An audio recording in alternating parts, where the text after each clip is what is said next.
You're listening to Everything Environment by Mongabay India. This is Wild Frequencies, a 3-part mini-series. Okay, are we starting? Yeah, I think he said thumbs up, so yes. All right, episode number 1. You have tuned into Wild Frequencies, a brand new podcast mini-series brought to you by Mongabay India. This is a podcast where wildlife researchers from India share their stories of sounds from the animal world. And they decode those wild frequencies for us, one song, one howl, and one chirp at a time. I'm Kartik Chandramouli. And I'm Shreya Dasgupta. This is Wild Frequencies.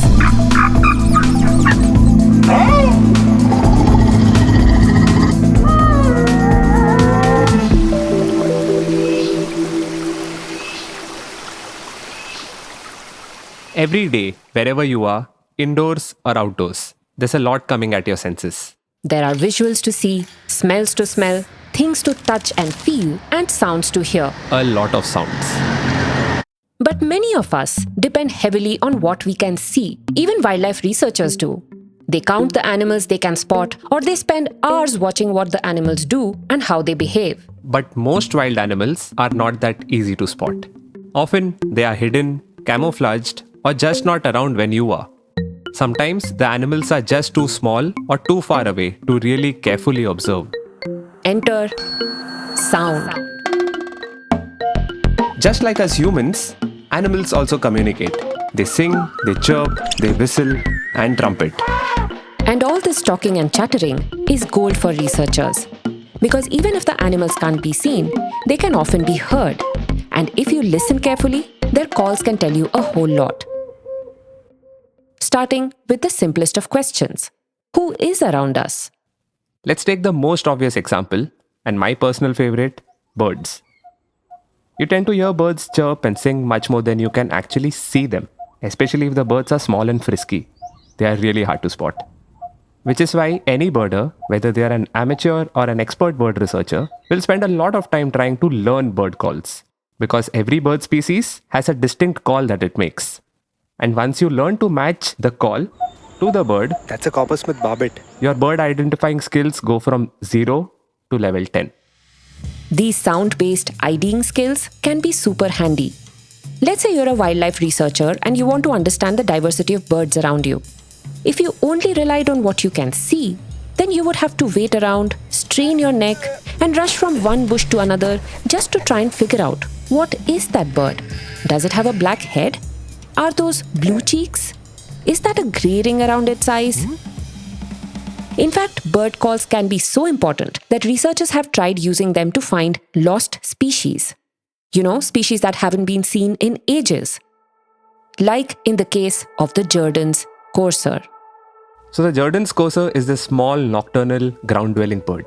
It looks super cute. It's a bird we know very little about. For a long time, it was thought to be extinct.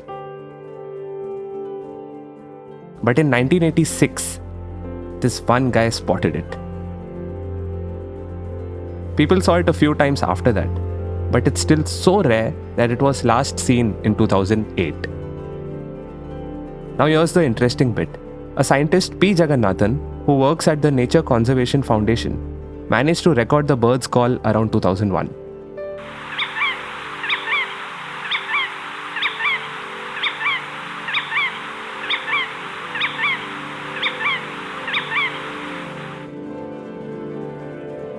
What you just heard are the only known recordings of the Jordan's courser.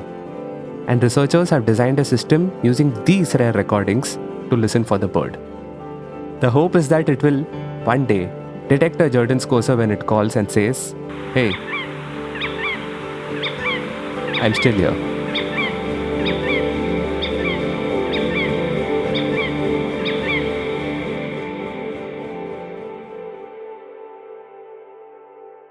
Well, animals talk. And there's an entire branch of science called bioacoustics, which is where researchers go about trying to decode these sounds that animals produce. And one way this can be useful is to find and ID species that are around us, like different birds, of course. But it can also be useful for a whole range of other animals. Animals that are around you, but easy to miss. Wow, okay. That's the many Egyptian free-tailed bats flew very close to us, leading to this commotion. Oh, wow. You just Very saw some edge. 7 to 8 Egyptian free-tailed bats. Correct. I'm Rohit Chakravarty. I'm a bat researcher. Like many budding wildlife enthusiasts, Rohit started off being interested in birds. But when he was considering options for his professional life, he switched to bats. We met him at the Indian Institute of Science or IISc in Bengaluru, where he mentors some students.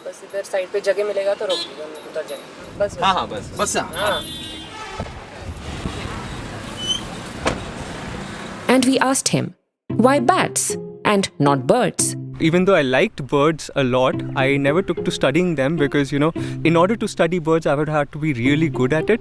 But with bats and the less amount of competition, I could do anything and it would turn out to be new. So that was also quite a big motivation to studying bats. So it was the lack of competition. Correct.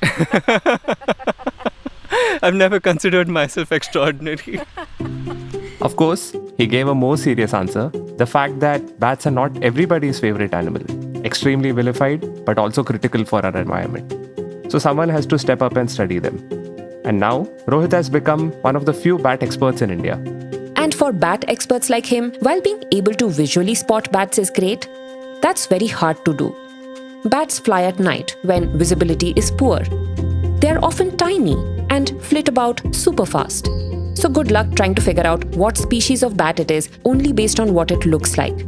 Which is why Rohit and other bat researchers identify bats using the sounds that the mammals produce.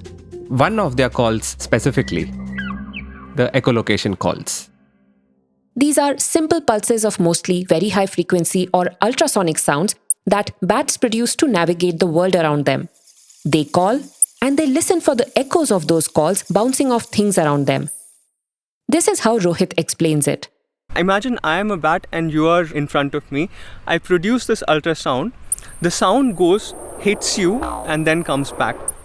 Now, when it's going towards you, some of the sound is getting absorbed by your skin. Some of the sound is coming back to me. So in a fraction of a second, in milliseconds, in my full speed of flying, I'm making these calculations in my head about how much sound I emitted, how much sound came back to me, how much delay there was in the sound coming back to me, and so on, to tell whether you are an object, whether you are another animal, whether you're edible or not. All of these decisions I'm making in my head in a fraction of a second. So that's what bats are doing in the night sky. They're using these sounds to find their way and also to catch insects in the night sky.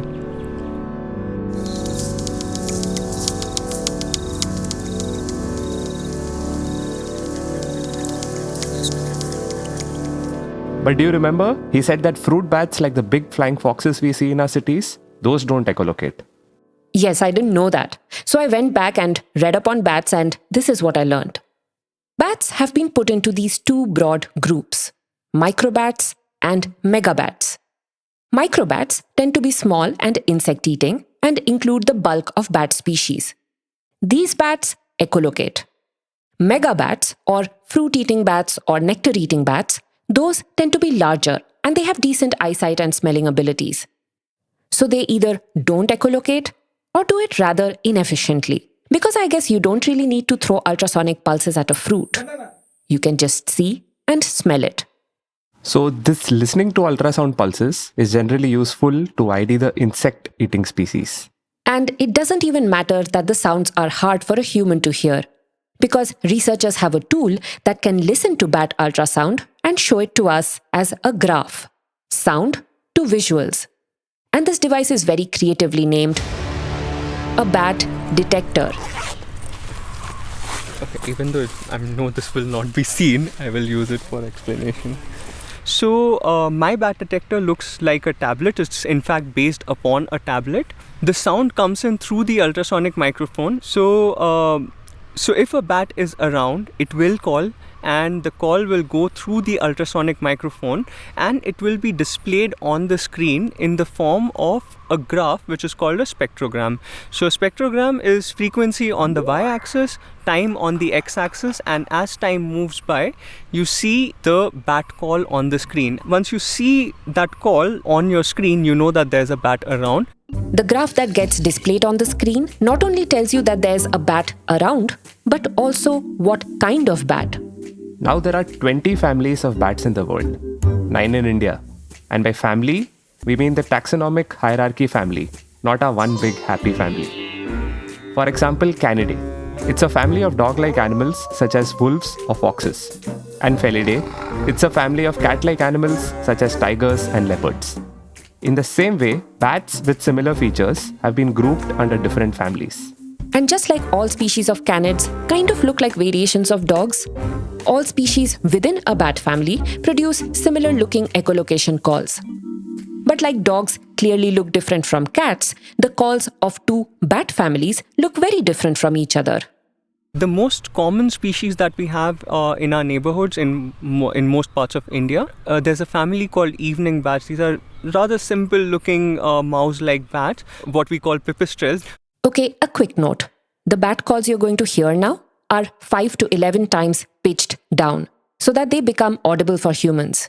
You can also see the spectrograms in the transcript. The link is in the show notes. Pipistrelle calls are exactly like a hockey stick.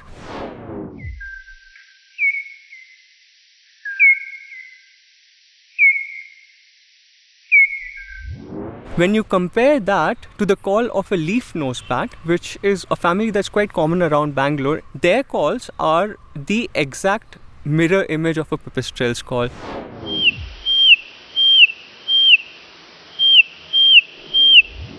A horseshoe bat, on the other hand, now horseshoe bats, they're called so because they have this horseshoe-like structure at the base of their nose, and they're leaving sound out through their nostrils rather than their mouth, which means that they're essentially speaking out of a loudspeaker. So the calls become a thin whistle, a straight whistle with dips in the front and dips at the end.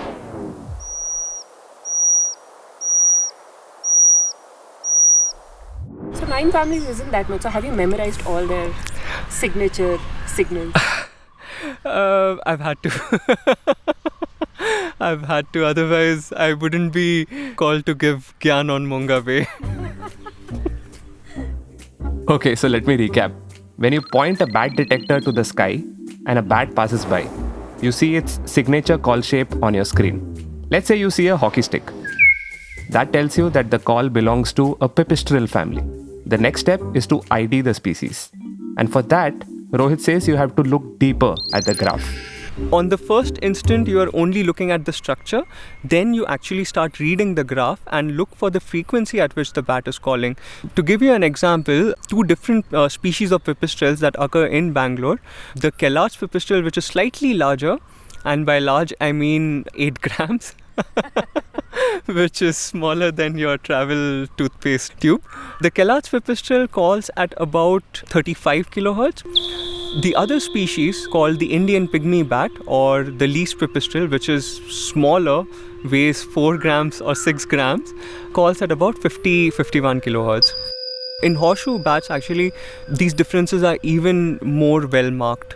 The larger species of horseshoe bats can call at about 30, 40 kilohertz, whereas the smaller species can go as high as 110, 120 kilohertz. It doesn't sound that hard. Memorize some call signatures, remember some frequencies. But I guess that's the point, making bat identification and detection easy in real time. But all this knowledge of what call belongs to which bat family and species, that has been painstakingly built. In fact, scientists around the world, including people like Rohit, spend months in the wild, literally catching bats, identifying them while in hand, and then recording their calls. later on, when somebody is working in that area, they don't need to go through the entire process of, catching. You already have a library of bat calls. So that's something I did in the summers of 2016 and 17 in the Himalayas, in Uttarakhand. Other colleagues have gone out and recorded bats in southern Western Ghats, in northern Western Ghats, in the Andaman Islands. So broadly, with the effort of a few different colleagues, at the moment we know the calls of at least 60 to 65 species of bats in India, which is about 45-50% of our diversity.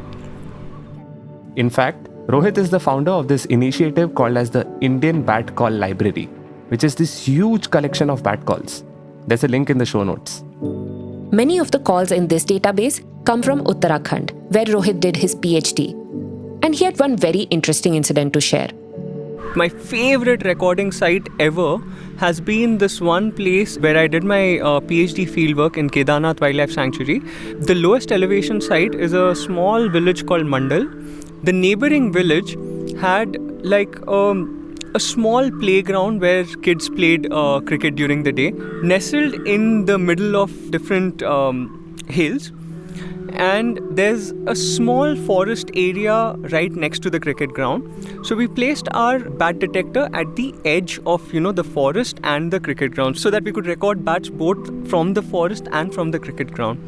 And in 2 nights of, putting that bat detector out there, recording bats for 10 hours every night in summers, we got a total of 14 species. And that was massive. I have never recorded so many species with one stationary bat detector placed, for 20 hours at one place. That simply blew my mind. We were not that lucky at IISc, but I must say that we had our own bat bonanza. Just a disclaimer, you'll hear the bat detector go off and produce all these different sounds. These are not actual bat calls, but a version of it produced by the detector itself. A recreation, let's say, for human ears. Oh, bat call. There you go. Okay. So, an Indian pygmy bat, or the least pipistrelle, the smallest species that we have in Bangalore.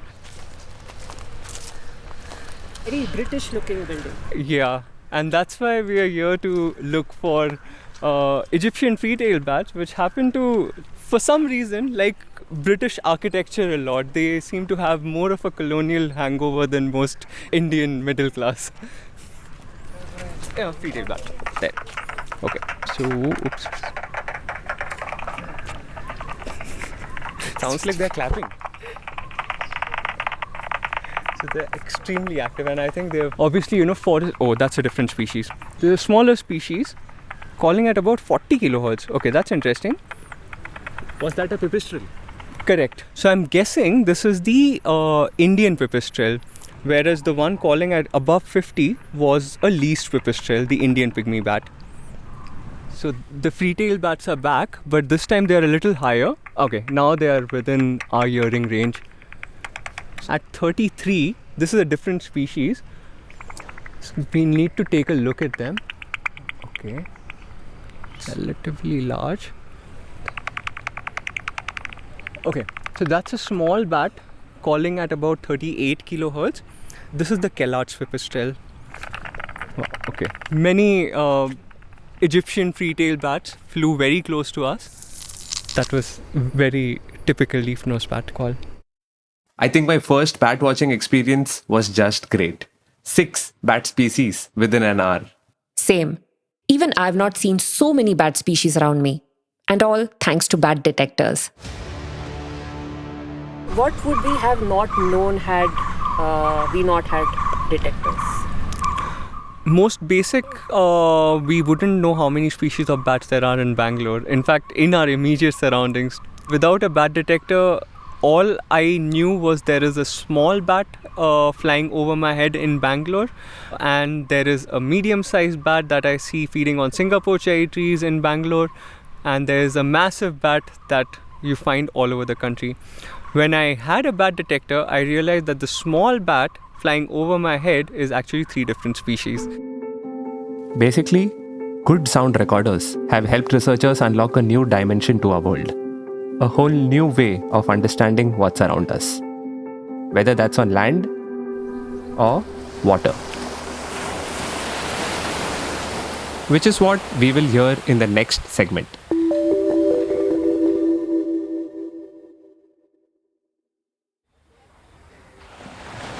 Initially, when I used to look at the sea, I used to think that, oh, it's very calm, But then when you put down a recorder, there's like this whole world underneath that you can hear. Sometime in April 2024, I met up with Isha Bopardikar, a marine biologist who lives in Mumbai and works along the Maharashtra coast. To be specific, she studies marine cetaceans like whales, dolphins, and porpoises. And like Rohit, Isha uses acoustics to study these marine mammals who are often close to the shore. So we got chatting in a small recording studio just 5 kilometers from the beach. Shreya, Abhijit, y'all can mute yourself in case you are not on mute. Hi. Okay. Hi Isha. Hi, Kartik.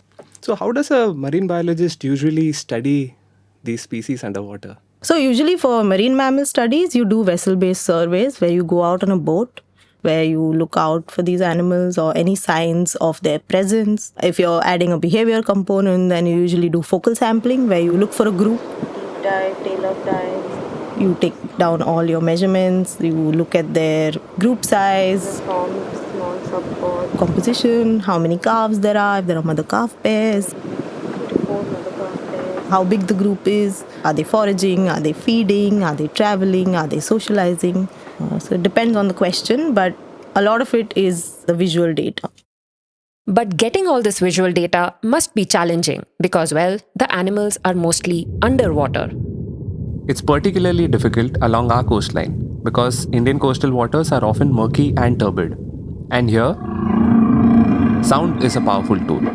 It's very powerful underwater because there's so little that you can see. And a lot of these marine animals use sound as their primary, mode of communication, right? From fish to baleen whales and even the shrimp, they use sound to vibrational motion.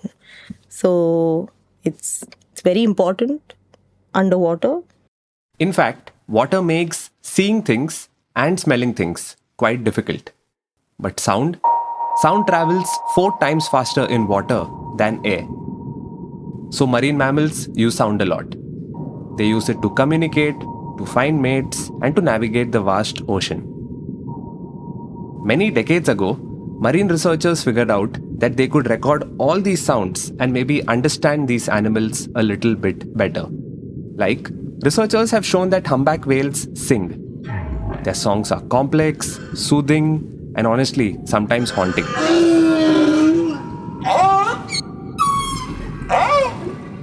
Or that dolphins communicate with each other through whistles.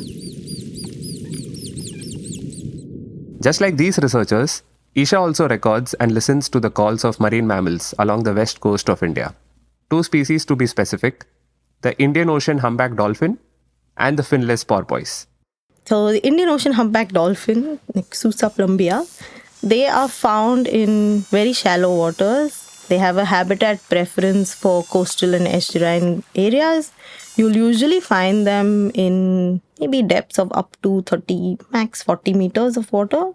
So they're very coastal, and that puts them right in the middle of all kinds of anthropogenic activity.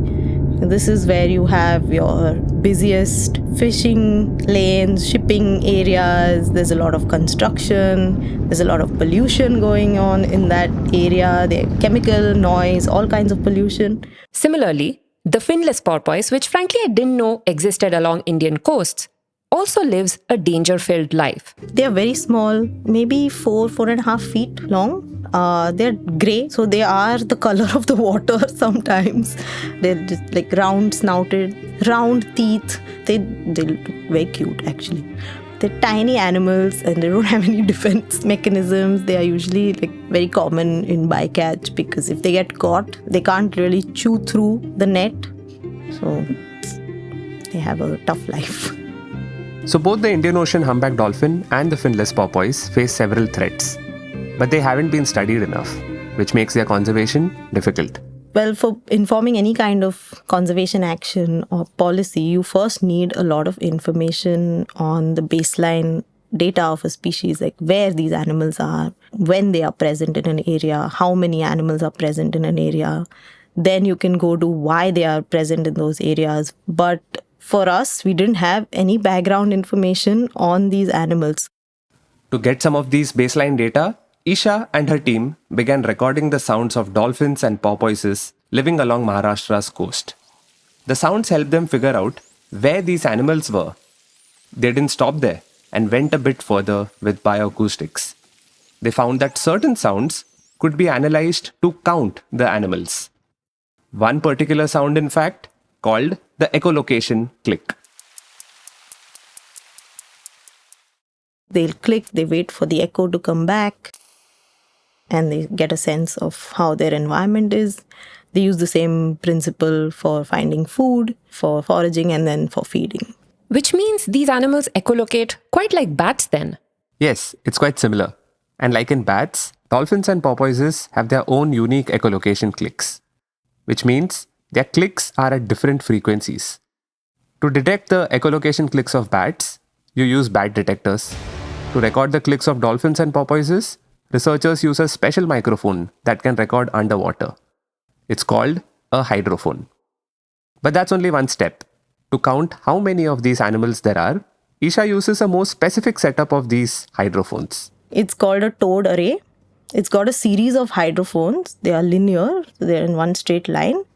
We have around 4 of them, and they're all connected to an autonomous recording unit, and they're all working at the same time, and we tow it behind the boat. Which Isha says means that the 4 hydrophones are like 4 independent observers moving behind them, continuously listening to the environment and recording everything. So when you tow it behind the boat, as you move along a line, if you cross an animal that's vocalizing, the sound that they produce reaches each of the microphones, at a slightly different time.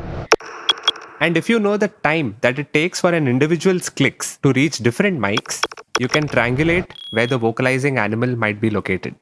You keep doing this repeatedly in a given area.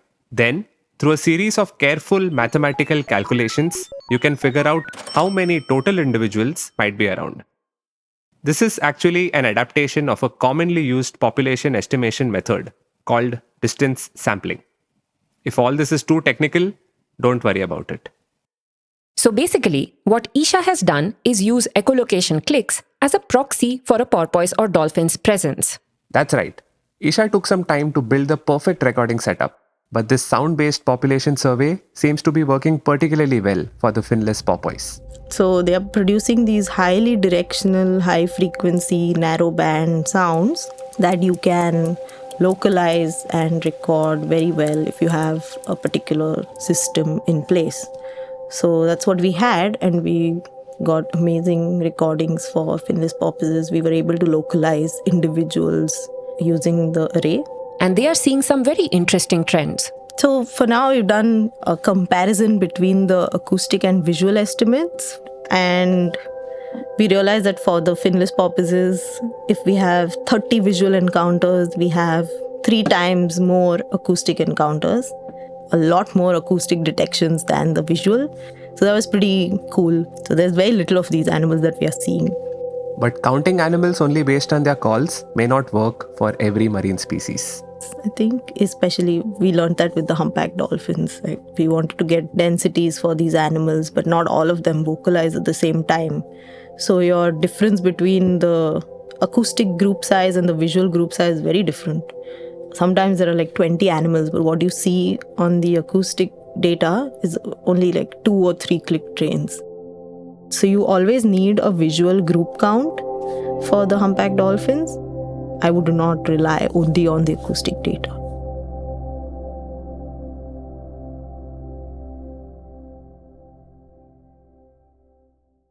So, we have heard 2 things until now. Sound can be used to find animals that are difficult to observe, and it can also help count them.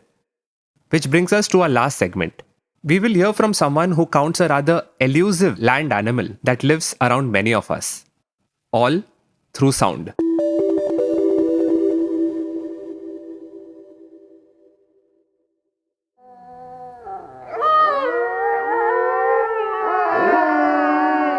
When you see wolves howling in pop culture, like in movies or cartoons, what is the howl that we tend to hear?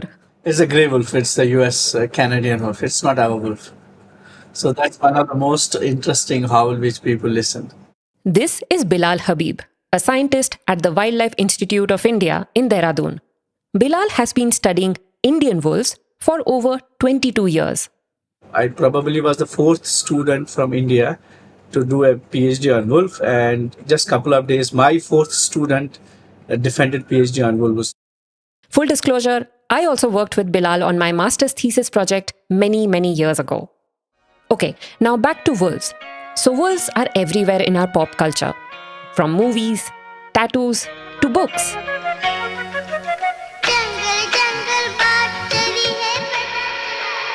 The Jungle Book. I love that book and the cartoons. The main character, Mowgli, lives with this pack of wolves with names like Akela and Raksha. But from my conversations with friends and family, I realized that many people don't know much about Indian wolves. That these animals exist in the Indian plains, in the hot countryside and in grasslands. And that they can literally be found around some of our villages, towns, and even cities like Pune. It's very easy to see a tiger and a lion in our country, but it's very difficult to see a wolf in our country. Actually, the people call it the ghost of the grasslands. It's actually the ghost. And if you go to Tadoba, you go to Ranthambore, you go to Bandhavgarh, you will not see a wolf. Okay. And you go just outskirts of Pune, you will see a wolf. So it's actually a neighbor. It may be a neighbor, but chances are that you still won't actually see it, because wolves are, as Bilal puts it, geniuses at staying hidden. For researchers, this is rather inconvenient because the Indian wolf is an endangered species, threatened because of two main things. One, because of where it likes to live, which is grasslands. And grasslands don't stay grasslands for long because they make way for farms, industries, and other things. And two, because of how it lives, alongside so many people. Also, these animals have very large home ranges, as vast as 230 square kilometers. That's bigger than Kolkata. You might think that we know everything about wolves, but because they are so good at staying hidden, we don't know some of the basics. Like, how many wolves do we even have in India? There was one publication somewhere in, I think, 2000, which talked about the population of wolves in India. So what they did is they actually identified the wolf habitat, and then they identified how big a territory is. Okay, so for example, if we have 50,000 square kilometer of wolf habitat in India, and if a wolf territory is 200 square kilometers, how many territories can be accommodated? Okay, so that was a rough estimate of the wolf population in our country. But these older, rough estimates are not reliable at all, Bilal says, which makes conservation of wolves very difficult. I think it's a species which is declining fast. And I think if somebody asks us, we may have lesser number of wolves than tigers and lions in the country. They are far less.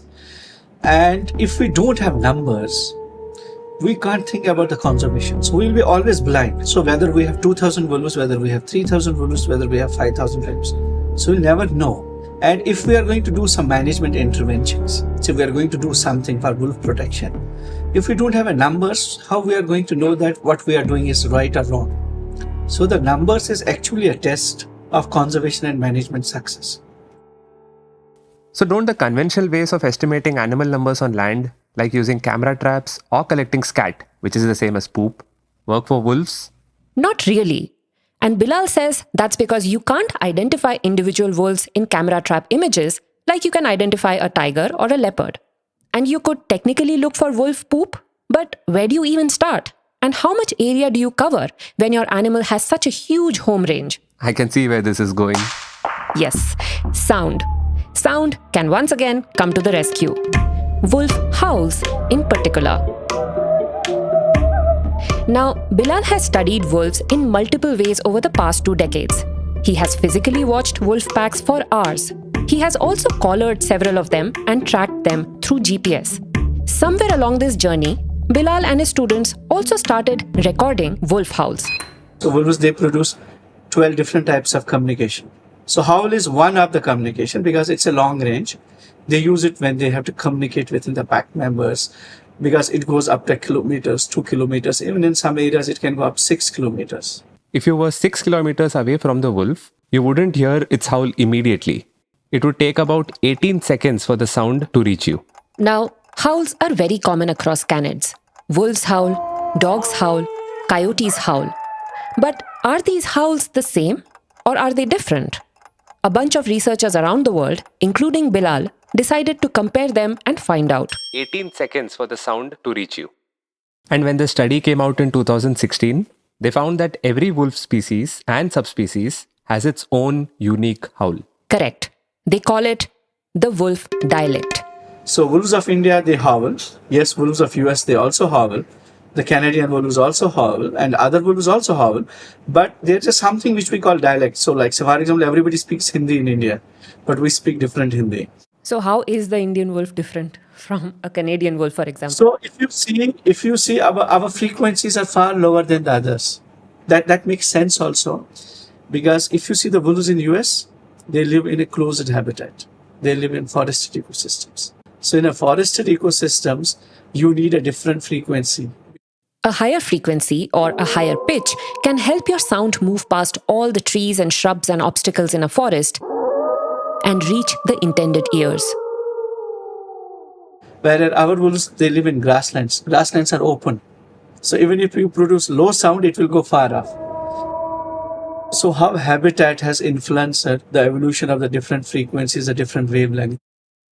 All of this made him wonder, if howls are distinct to species, are they also distinct to every individual? And so, Bilal and his students thought of a study. They first went to Jaipur Zoo. And in Jaipur Zoo, we were having the known wolf. So we put a camera and then we put a recorder. So we were actually knowing which individual is howling and we were recording that particular individual and we had a howl.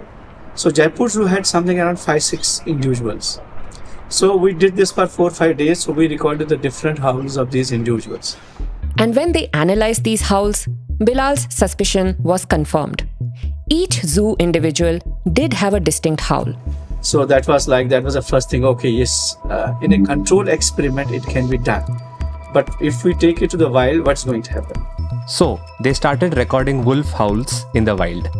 And the final analysis confirmed that yes, whether it's a wolf in a zoo or a wolf that lurks around farms in Maharashtra, individuals do seem to have unique howls. This is the first published study, Bilal says, to find something like this in wolves. So the take home was, yes, now if you can identify individuals, it opens a lot of other things which you can do. Now it's like a stripe pattern of a tiger, a unique pattern associated with an individual. So when you have something unique associated with an individual, then all other population estimation techniques and all other things become applicable. One method in particular, it's called capture-recapture. If you can identify individuals in some way, either because they have unique stripe patterns like in tigers or because they have unique howls like for wolves, you can count them easily. You go out in the wild and put up cameras or recorders in different places. These cameras or recorders will capture photos or howls of some individuals in the population, but they will also miss several who don't cross their paths. You can keep doing this one day, then another, and you can eventually figure out how many total individuals might be out there. So we have done already in Maharashtra. Now I am looking for the second stage to replicate this across the country. Maharashtra, I think in a couple of months it is done. It's already in the final stage. At the time of recording this episode, the results were not published yet. Since Bilal has listened to hundreds of wolf howls, we asked him to recreate it for us. And he refused. So we asked him a different question. We asked him, why does he love wolves when so many others don't? As an ordinary individual, you can't love a wolf because there are so many. There are tigers, there are lions. Especially in a country where you have tigers, snow leopards, clouded leopards. You have so much charisma. But only charisma is ecology. Only charisma is its geniusness. You know which is the first animal which we domesticated? It's not a tiger. It's not a lion. It's a wolf. We have something around 900 varieties of dogs. And all these 900 varieties is an outcome of wolf. We love so many dogs. I think we should love the ancestor of the dogs. Who would have thought that one day researchers would be going out into the wild with recorders in hand, identifying animals and even counting them, just using their sounds? It's still initial days though, at least in India. Like Rohit mentioned, that he basically wishes to have an army of people who go out there and record calls of all bat species in India under different scenarios and in different places. Basically build this robust call library, and only then can you make real-time IDing truly seamless. Isha said something similar, that we have a very partial picture of all the different calls that marine mammals produce along our coasts. There's a lot more to be heard. And one challenge is that the specialized recorders that allow researchers to record these animals, those are expensive. And there's an initial steep learning curve. But if you can cross these barriers, you could find yourself seeing animals in a very different light. Maybe you can even begin to figure out, what are animals saying? And why? Well, researchers in India are already doing this, listening to animal calls to understand animal behavior. You can learn more about this in the next episode. But don't go anywhere yet. We have a quiz for you. It's a very simple one. We'll play 2 calls and you have to guess what animals made those calls. Send your answers to Kartik@mongabay.com. That's KARTIK@MONGABAY.com. Okay, here you go. Call 1. Call 2. Go back and listen to them again if you want to. And tune into the next episode to see if you got it right. For now, this is it. If you enjoyed listening to this episode, please follow us wherever you get your podcasts. And rate us wherever you rate your podcasts. See you soon. This podcast is presented by Mongabay India. This episode was reported and written by Shreya Dasgupta, who's a newswire editor at Mongabay, and Kartik Chandramouli, Mongabay India's senior digital editor. I am Abhijit Shailunath. I did the sound design, mixing and editing, and original music for the series. Thanks to Rohit Chakravarty, Isha Bopardikar from IISER Tirupati, and Bilal Habib from WII for speaking with us and for sharing their sound clips with us. Episode artwork is by Hitesh Sonar. There are detailed show notes with links to all the studies we've referred to. You'll find a transcript there as well and names of everyone who helped us make this episode. Thanks for listening.